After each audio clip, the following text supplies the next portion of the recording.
How are you? આપણે 1 થી 8 part પૂરા થઈ ગયા છે. આજે આપણા આ કોર્સનો છેલ્લો પાર્ટ છે આપણે સ્ટાર્ટ કરીએ છીએ.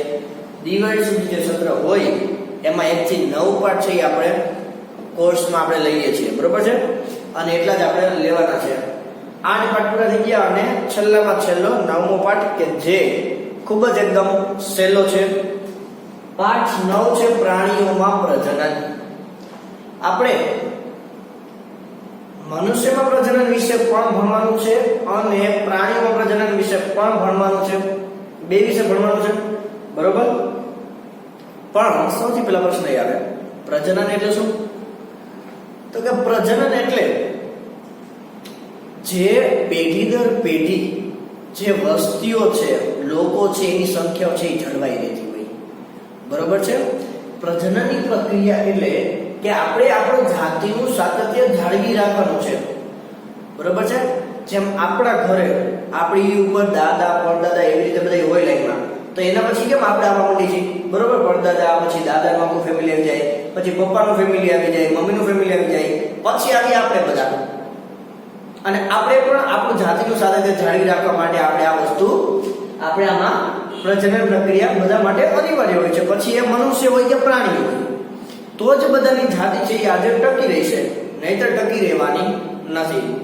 એટલે પ્રજનનની વ્યાખ્યા તમને કોઈ પૂછે તો આપણે યાદ રાખવાની છે કે જાતિનું સાતત્ય જાળવી રાખવા માટે જે પ્રક્રિયા છે થાય છે એને શું કહેવાય છે? પ્રજનન. બહુ અને સિમ્પલ વ્યાખ્યા છે. હવે જે પ્રજનન થાય છે એમાં પ્રજનનના બે પ્રકારો છે. ક્યાં? એક છે લિંગી પ્રજનન અને એક છે અલિંગી પ્રજનન. હવે લિંગી પ્રજનન વિશે તો આપણે ભણ્યા હતા, સોરી, અલિંગી વિશે. અલિંગી પ્રજનન કે જેમાં એક જ કોષ હોય, બરોબર છે? એક જ કોષ હોય. મેં તમને આગળના લેક્ચરમાં પણ કીધું હતું, સમજાવ્યું હતું કે અમીબા અને પેરામીશિયમ આના ઉદાહરણ છે અલિંગી પ્રજનનના, બરોબર? કે જેમાં એક જ કોષ હોય અને બધા કાર્ય છે એ સાથે થતા હોય, બરોબર? પણ આપણે આજે ભણવાનું છે લિંગી પ્રજનન. જે કઈ આવશે બધું લિંગી પ્રજનનનું જ આવશે, કેમ કે આપણે વાત જ મનુષ્ય અને પ્રાણીની કરવાના છે, એટલે કરવાનું છે લિંગી પ્રજનન. તો જો લિંગી પ્રજનન, હવે એક વસ્તુ ખાસ કે આપણે શરૂઆતમાં વનસ્પતિ જોઈ હોય, પ્રાણીઓ છે જોયા હોય, તો એમાં શું થતું હોય? કોઈ એક જ છે કે નર અને એક માદા, બરોબર? આ બે નામ હવે યાદ રાખજો, આપણે બે નામ છે એનાથી જ આખો પાઠ છે સમજશું. નર અને માદા છે તો શું એમાંથી બેમાંથી કોઈ એક જ ભાગ ભજવતો છે? તો કે ના. નર અને માદા આ બંને છે એના પ્રજનન અંગો છે ભેગા હોય છે વનસ્પતિ અને પ્રાણી બંનેમાં. તમને થાય કે સર વનસ્પતિમાં કઈ રીતે? તો વનસ્પતિમાં તમારે કદાચ 8મા ધોરણમાં આવી ગયું, 8મા ધોરણમાં એમાં પણ તમારે જે આગળનો જે પાઠ હતો એમાં તમારે જે ફૂલની પ્રક્રિયા નથી આવી, જૂના કોર્સમાં આવી, બરોબર છે? તમારે ફૂલની એની પ્રક્રિયા આવશે, બરોબર? અથવા તો તમારા બીજા સેકન્ડ સેમમાં આવી જશે. પણ એ આવશે એટલે તમને ખબર પડી જશે કે ફૂલમાં કઈ રીતે પ્રજનન થાય. નહીતર આના વિશે ડિટેલમાં ધોરણ 10 માં તો આવે જ છે, કેમ કે કોર્સ હવે શું છે બદલાઈ ગયો છે. પેલા જૂના કોર્સમાં તો પહેલા જ આવી જતું હતું. તો હવે આપણે આગળ જોઈએ. વનસ્પતિ અને પ્રાણીમાં નર અને માદા પ્રજનન અંગો હોય છે. અને નર અને માદા પ્રજનન અંગો છે શું કરે છે? તો કે બંનેનું જોડાણ થઈ અને એક યુગ્મનજ બને છે. બંનેનું જોડાણ થઈને શું બને છે? યુગ્મનજ. આ યુગ્મનજ એટલે શું? તો કે એક નવી સંતતિ હકીકતમાં ત્યાંથી નિર્માણ પામે. નવી સંતતિ એટલે નવું બાળક કહી શકો અથવા નવી સંતતિ પણ કહી શકો, બરોબર છે? એક નવો સજીવ જ છે વિકાસ પામતો હોય છે. અને નર અને માદા જોડીનો જે આ જોડાણ થાય છે એ પ્રક્રિયાને કહેવાય છે લિંગી પ્રજનન. 1 માર્ક્સ માટે મોસ્ટ આઈએમપી વ્યાખ્યા લિંગી પ્રજનન કોને કહેવાય? આ શબ્દો ફરી એકવાર જોઈ લો. નર અને માદા જન્ય એટલે તેના કોષ, એ બંને કોષનું જોડાણ થાય અને જે પ્રક્રિયા થાય છે એને કહેવાય છે લિંગી પ્રજનન. એટલે ઇન શોર્ટ ઈ તો ફિક્સ જ થયું કે એક નર અને એક માદા કમ્પલસરી હોવું જોઈએ તો જ નવું સંતતિ અસ્તિત્વમાં આવશે. જો એક જ કોષની રિક્વાયરમેન્ટ હોય તો એને અલિંગી પ્રજનન કહેવાય. પણ આપણે કામ છે લિંગી પ્રજનનનું. મનુષ્યમાં પણ એક નર અને એક માદાના કોષનું જોડાણ થવું જોઈએ. તો જ આ વસ્તુ છે એ પોસિબલ થાય. તો આ વ્યાખ્યાને આપણે યાદ રાખીશું લિંગી પ્રજનન. બરોબર.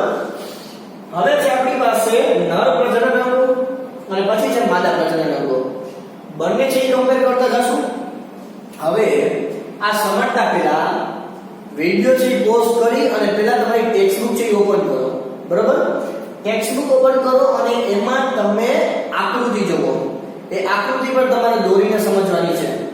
એ આકૃતિ તમે જોશો તો તમને ખ્યાલ આવશે કે આ બધા શબ્દ છે તો કોને શું કહેવાય છે.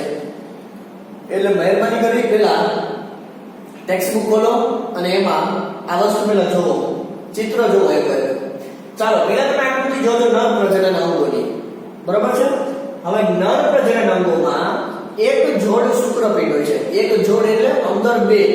બરાબર. તો જે જોડ કહેવાય ને એક જોડ શું હશે? શુક્રપિંડ હશે. બરાબર. બે શુક્રવાહિની હશે અને એક છે શિશ્ન હશે. તમારી આકૃતિમાં ખાસ આ વસ્તુ છે જોવો તો જ તમને ખ્યાલ આવશે. ખાલી અને ખાલી વિડિયો છે ના જોવો. બરાબર. એક જોડ શુક્રપિંડ, બે શુક્રવાહિની અને એક છે શિશ્ન. આટલું છે નર પ્રજનન અંગોમાં આવેલું હોય છે. તમને વિકલ્પના રીતે કે બીજા કોઈ રીતે પૂછે કે ભાઈ આમાંથી કયું અંગ છે એ નર પ્રજનન અંગનું નથી, તો આ ત્રણ આપી દે અને પછી માદા પ્રજનન અંગોમાંથી કોઈ એક આપી દે, તો આપણને ખબર હોવી જોઈએ કે કયું છે અને કયું નથી. તો જે શુક્રપિંડ છે, બરાબર છે, એમાં શું હોય છે? શુક્રકોષો. શુક્રપિંડમાં એક અલગ પ્રકારના કોષો આવેલા હોય છે જેને કહેવાય છે શુક્રકોષો. બરાબર. તો નર પ્રજનન અંગોમાં એ શુક્રકોષ હોય છે. આ કોષોનું જ કામ છે. બરાબર છે. હું સમજાવવા જે શુક્રકોષો છે એ તમને ઝૂમ કરી અને તમારા પિક્ચરમાં તમને બતાડેલું છે એક બાજુ. તો એમાં ત્રણ ભાગ તમને દર્શાવવામાં આવે છે. એક છે શીર્ષ, એક છે મધ્ય ભાગ અને એક છે પૂંછડી. શીર્ષ, મધ્ય ભાગ અને પૂંછડી આ ત્રણેય ભાગ છે એ તમે ધ્યાનથી જોઈ લો. મતલબ હોય તો બહુ નાના પણ તમને ઝૂમ કરી નાખેલું છે. હવે તમને એક પ્રશ્નમાં પૂછેલો છે પૂંછડીનું કાર્ય શું? તો કે પૂંછડીનું કાર્ય છે એ પ્રચલનનું છે અને હલનચલનનું છે. તમને યાદ હોય તો 3 ઇડિયટ્સ મૂવી, બરાબર, એમાં બધા જોઈ હશે. 3 ઇડિયટ્સ મૂવીમાં સ્ટાર્ટિંગમાં બતાવે છે કે સાલા पैदा होने के लिए भी रेस लगानी पड़ती थी. बराबर. અને ઓલો એનિમેટેડ સીન જે આવ્યો હતો તો એ બધા શું હતા? શુક્રકોષો હતા. બરાબર છે. કે જેમાં આવી રીતે પૂંછડી વાળો ભાગ છે એ બતાવતા હોય તો ઘણા બધા અસંખ્ય હોય. બરાબર. પરંતુ એમાંનું એક એવું હોય કે જે સંપૂર્ણપણે અંડકોષ સાથે છે એ ભેગું થઈ જશે. બરાબર. ધ્યાન આપજો. પૂંછડીનું કાર્ય તમને પૂછે કે શુક્રકોષોમાં પૂંછડીનું કાર્ય શું? તો કે ભાઈ પ્રચલન છે અને હલનચલન છે. આટલું છે એ નર પ્રજનન અંગોનું છે. હવે સમજવાનું છે માદા પ્રજનન અંગો. બરાબર. તો માદા પ્રજનન અંગોમાં એક જોડ અંડપિંડ હશે. બરાબર. પછી અંડવાહિની હશે અને ગર્ભાશય હશે. એક જોડ અંડપિંડ, અંડવાહિની અને ગર્ભાશય. યાદ રાખજો આ બેના અંગો છે એ અલગ કરી આવજો, બે મિક્સ ન હતા. માદા પ્રજનન એક જોડ અંડપિંડ એટલે કે અંદર બે અંડવાહિનીઓ અને ગર્ભાશય. હવે જેમ શુક્રપિંડમાં શુક્રકોષ હતા, હવે જો શબ્દો મિક્સ થશે, બધા શબ્દો મિક્સ થશે. શુક્રપિંડમાં શુક્રકોષો હતા એવી જ રીતે અંડપિંડમાં શું હશે? અંડકોષો. બરોબર. અને હવે આમાં શું થાય છે તો ધ્યાન આપજો. માદા છે, બરોબર છે, માદામાં પ્રતિમાસ એટલે કે એક મહિને બે અંડપિંડ હોય છે. એમાંથી એક અંડકોષ છે ને એ બહાર આવે છે. એક અંડકોષ છે એ શું થાય છે? ફલિત થાય છે. અને ફલિત એટલે મીન્સ કે વિકાસ થવો, એ બહાર થવું. અને પછી અંડવાહિનીમાં જાય છે અને અંડવાહિની છે ક્યાં થશે? ગર્ભાશયમાં. એટલે અંડવાહિનીમાંથી પસાર થઈ અને એ અંડકોષ છે ગર્ભાશયમાં થશે અને ગર્ભાશયમાં શું થાય? શિશુનું ફલન થાય. મતલબ કે શિશુનો ત્યાં એની જન્મવાની પ્રક્રિયા છે એ સ્ટાર્ટ થતી હોય. તો આટલું થતું હોય માદા પ્રજનન અંગમાં. ફરીવાર એકવાર કહી દઉં. શુક્રપિંડ, શુક્રવાહિની અને શિશ્ન. શુક્રપિંડમાં શુક્રકોષો, બરોબર. અંડપિંડ, અંડવાહિની અને ગર્ભાશય. તો અંડપિંડમાં શું હોય છે? અંડકોષો. અને એમાંનો એક અંડકોષ છે એ ફલિત થશે અને ગર્ભાશયમાં એનો વિકાસ થશે અને શિશુનો જન્મ થશે. ત્યાંથી એ પ્રક્રિયા છે એ ચાલુ થશે. સમજાઈ ગયું? બહુ જ એકદમ ઈઝી છે. આમાં એવું બધું કોઈ હાર્ડ છે એ હોતું નથી. બરોબર છે. એકદમ સિમ્પલ છે. હવે એક સ્ટેપ આગળ વધશું. શુક્રકોષ અને અંડકોષ, બરોબર. હવે નરનો છે એ શુક્રકોષ બની ગયું, માદાનું અંડકોષ, બરોબર. હવે થાય છે નેક્સ્ટ આપણું ફલન. ફલનમાં શું છે તો કે એક શુક્રકોષ અને એક અંડકોષ, આ બંને શું થશે? સૌથી પહેલું પગથિયું આ થવું જોઈએ કે શુક્રકોષ અને અંડકોષ છે એ ભેગા થવા જોઈએ. જો આ ભેગા ન થાય તો આગળ પ્રક્રિયા થશે નહીં. અને એક શુક્રકોષ અને એક અંડકોષ જ્યારે ભેગા થાય તો આ જે ભેગા થવાની પ્રક્રિયા છે એ પ્રક્રિયાને કહેવામાં આવે છે ફલન. તમારે એક માર્ક્સમાં એક વિકલ્પમાં પૂછાશે કે ફલન એટલે શું? તો કે એક શુક્રકોષ અને એક અંડકોષ બંને ના જોડા થવાની પ્રક્રિયાને શું કહેવાય? ફલન, બરાબર. હવે આગળ હવે શું થશે નેક્સ્ટ સ્ટેપમાં?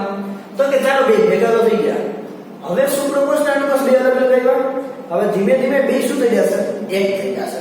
એ એક થઈ જશે ને એટલે એક યુગ્મનજનું નિર્માણ થશે, બરોબર છે. એને જે બે ભેગા થાય છે બે એક થઈ જાય છે એને નામ આપી દીધું યુગ્મનજ.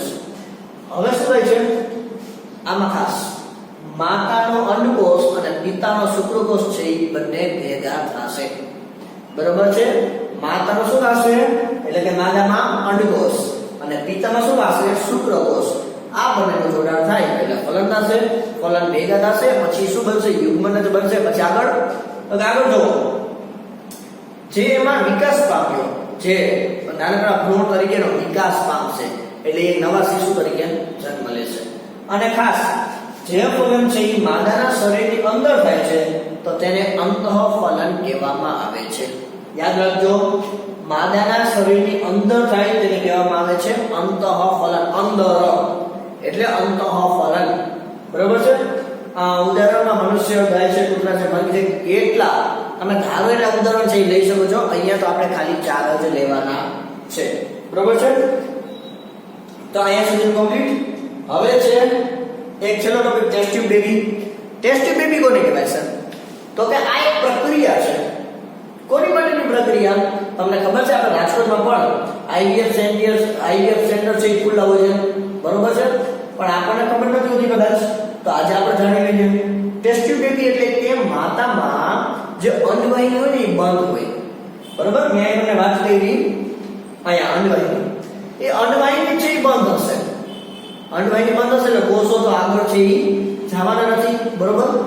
તો શું થાય છે કે એમાં શુક્રકોષ થી ત્યાં સુધી પહોંચી શકતા નથી અને અંડકોષ પણ અહીંયા સુધી પહોંચી શકતા નથી.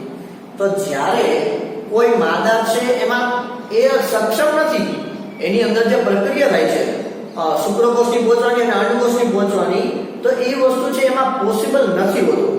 કોઈ પણ પ્રકારની ખામીને લીધે આ વસ્તુ છે એ પોસિબલ થઈ શકે છે. તો જ્યારે એ લોકોનું જોડાણ નથી થતું ત્યારે બહારથી અલગથી આ કોષો છે ભેગા કરી અને પછી ગર્ભાશયમાં સ્થાપિત કરવામાં આવે છે એટલે એને કહેવાય છે ટેસ્ટ ટ્યુબ બેબી રીતે જન્મ આવ્યો. અને એ જે આખી પદ્ધતિ છે એ પદ્ધતિને કહેવાય છે IVF એટલે કે ઇન વિટ્રો ફર્ટિલાઇઝેશન. એક માર્ક્સ માટે આ નામ યાદ રાખજો, ઇન વિટ્રો ફર્ટિલાઇઝેશન. એક અઠવાડિયા ડોક્ટરને બધે શું કરે કે બહારથી હજી માતાના ગર્ભમાં ન મૂકે, બહારથી એ શુક્રકોષ અને અંડકોષને બેને શું કરે? ભેગા કરી નાખે એક યોગ્ય તાપમાને. ધીમે ધીમે બેને ભેગા કરે. પછી એક અઠવાડિયા સુધી છે એ રાખી મૂકે અને પછી માતાના ગર્ભમાં છે એ સ્થાપિત કરી દે. એટલે ધીમે ધીમે એમાં છે એ બેબીનો અથવા કોઈ પણ બાળકનો છે એ જન્મ થઈ શકે. એટલે બહારથી જે પદ્ધતિ છે એને કહેવાય છે IVF ઇન વિટ્રો ફર્ટિલાઇઝેશન, કે જે કોઈ પણ માદા છે એમાં અંડકોષ અને શુક્રકોષની જે પ્રક્રિયા છે એ બનવા માટે સક્ષમ નથી ત્યારે આ પદ્ધતિ ઉપયોગમાં લેવાય છે. તો પાઠ એકદમ ખૂબ જ સહેલો છે, ફરીવાર એકવાર આપ જોઈ લેજો. અને ખાસ તમારા બુકમાં જે પિક્ચર્સ છે, આકૃતિ છે એ ખાસ તમે જોઈ લેજો. આ ફરીવાર આ કોમ્પિટિશન તમે જોઈ લો. શબ્દ થોડા નવા છે પણ તમને ઈઝીલી રીતે સમજાઈ જશે. બાકીનું આપણે નેક્સ્ટ લેક્ચરમાં જોઈશું. ઓકે.